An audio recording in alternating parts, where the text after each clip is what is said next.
Okay, so today I'm excited because I ran out of sublimation paper and I love to sublimate on satin first and foremost. So we're gonna do this. We're gonna try out the HTV Ront paper. Okay. And yeah, let's get into it. Now, it was nothing wrong with the paper that I was using previously. I just ran out, and this one is a bit longer. And I just said, okay, let me try it out. So we're gonna try it out together.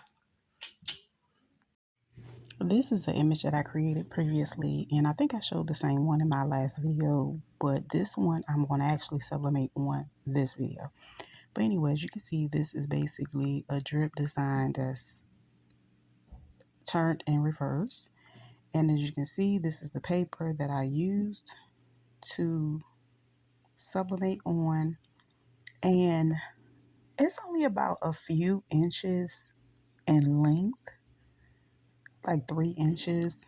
But for a design like this would like be really, really a game changer because you can just print way more, and you can basically do one per sheet instead of you know. So this is the paper as you can see in the long formats. I really, really like it. Okay, so with this design, I had to, of course, cut these out. Yes, I do have a cutter that will allow me to do it faster. I decided to do it by hand because honestly, I don't think I'm going to need all of these. And then I don't want a whole bunch of tiny pieces cut up in the way after the project. So I'm just going to cut however many I think I need at this time.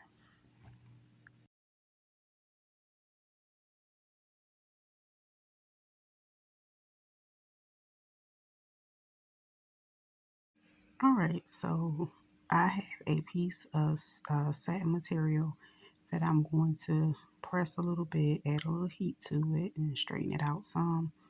And then I have my pieces. So what I'm going to do now, you can always use tape. However, this particular material, I don't like using tape on because it's hard and it leaves bad indentations. So with this one, I'm just going to kind of scatter them.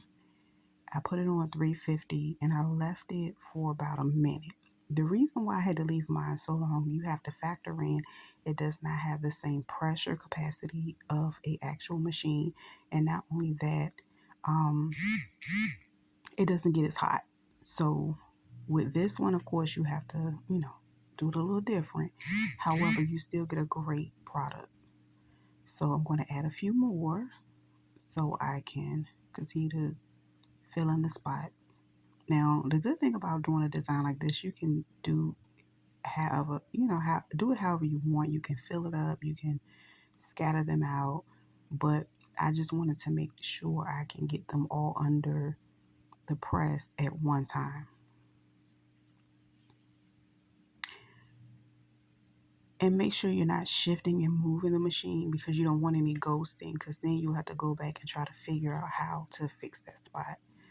But anyway, like I said, I just continue to do this all the way around it until I finished it and filled it up. I wanted to see how well it would look on this color. I think I'll try a darker one soon to see how the design would come out. But so far, I am really impressed. I like how um, it's able to uphold and transfer really well. It's not.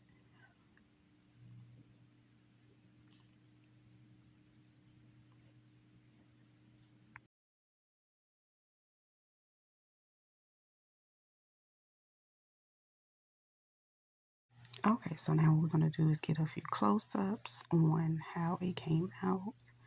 I really, really like it, and I like this sublimation paper. I think it gave exactly what I needed. And yeah,